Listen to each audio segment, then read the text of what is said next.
വ്യാപാരികളുടെ പ്രതിഷേധങ്ങൾക്ക് നടുവിൽ വ്യാപാരികളെ അവഗണിച്ച് പാളയം പച്ചക്കറി മാർക്കറ്റ് മാറ്റുന്ന നീക്കവുമായി സർക്കാർ മുന്നോട്ട്. കല്ലുത്താൻ കടവിൽ പുതുതായി നിർമ്മിച്ച കോംപ്ലക്സിൽ പച്ചക്കറി മാർക്കറ്റ് ഇന്ന് ഉദ്ഘാടനം ചെയ്യുമ്പോൾ വ്യാപാരികൾ പ്രതിഷേധിക്കും. അഴിമതി ലക്ഷ്യമിട്ടാണ് പച്ചക്കറി മാർക്കറ്റ് പാളയത്ത് നിന്ന് മാറ്റുന്നതെന്ന് വ്യാപാരികൾ ആരോപിച്ചു. ഉദ്ഘാടനം ഉൾപ്പെടെ ബഹിഷ്കരിച്ച് കരിദിനം ആചരിക്കാനാണ് പാളയം കോർഡിനേഷൻ കമ്മിറ്റിയുടെ തീരുമാനം. പാളയം വിട്ടുപോവില്ലെന്ന വ്യാപാരികളുടെ നിലപാടുകൾക്കിടയിലാണ് കോഴിക്കോട്ടെ കല്ലുത്താൻ കടവിലെ ന്യൂ പാളയം മാർക്കറ്റ് മുഖ്യമന്ത്രി പിണറായി വിജയൻ ഉദ്ഘാടനം ചെയ്യുന്നത്.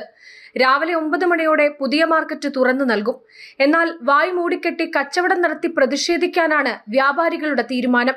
പച്ചക്കറി മാർക്കറ്റിലെ കച്ചവടക്കാരും അതുപോലെ ഇവിടുത്തെ സമരസമിതി കോർഡിനേഷൻ കമ്മിറ്റിയും ഇവിടെ കരിദിനം ആചരിക്കുക. കരിദിനം ആചരിച്ചുകൊണ്ട് ബസ് സ്റ്റാൻഡിന് മുന്നിൽ മുതൽ ഏകദേശം MMLE റോഡിൽ ഒരു മനുഷ്യച്ചങ്ങല രാവിലെ 8:30 മുതൽ 9 മണി വരെ ആ രീതിയിലാണ് പ്രതിഷേധം നടത്താൻ വേണ്ടിയിട്ട് തീരുമാനിച്ചിട്ടുള്ളത്. കല്ലുത്താൻ കടവിലെ കോളനികൾ പൊളിച്ചതോടെയാണ് മാർക്കറ്റ് അവിടേക്ക് മാറ്റാൻ തീരുമാനമായത്. 2009 തറക്കല്ലിട്ടു. എന്നാൽ പദ്ധതിക്കെതിരെ തുടക്കത്തിൽ തന്നെ പ്രതിഷേധവുമായി മാർക്കറ്റിലെ തൊഴിലാളികൾ രംഗത്തെത്തി. കല്ലുത്താൻ കടവിൽ വാഹനങ്ങൾ എത്തുന്നതിനും മറ്റും മതിയായ സൗകര്യങ്ങളില്ലെന്നാണ് വ്യാപാരികളുടെ പക്ഷം. പൊതുജനങ്ങൾ, അതായത് ചെറിയ പല ആവശ്യങ്ങൾക്ക് കോഴിക്കോട്ടേക്ക് വരുന്ന ആളുകളുണ്ട്. മിഠായി തെരുവ്, ബീച്ചിൽ വരുന്നവർ, അവരൊക്കെ പോകുമ്പോൾ ഈ മാർക്കറ്റിൽ നിന്ന് സാധനങ്ങൾ വാങ്ങിപ്പോണ്ട്. അത് ഇവിടെ ബസ് സ്റ്റാൻഡ് ഇവിടെ ഉള്ളത് കൊണ്ടാണ് ബസ്സിൽ കയറി പോവാം. ഇത് കുറച്ച് സാധനങ്ങൾ വാങ്ങാൻ, അല്ലെങ്കിൽ കുറച്ച് വില കുറവുള്ള സാധനങ്ങൾ വാങ്ങാൻ വേണ്ടി ആ മാർക്കറ്റിലേക്ക് ഇവിടുന്ന് ഓട്ടോ വിളിച്ചാരെങ്കിലും പോവോ?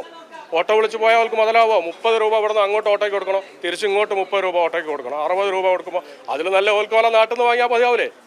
അപ്പോൾ ഇതൊക്കെ വിഷയമാണ്.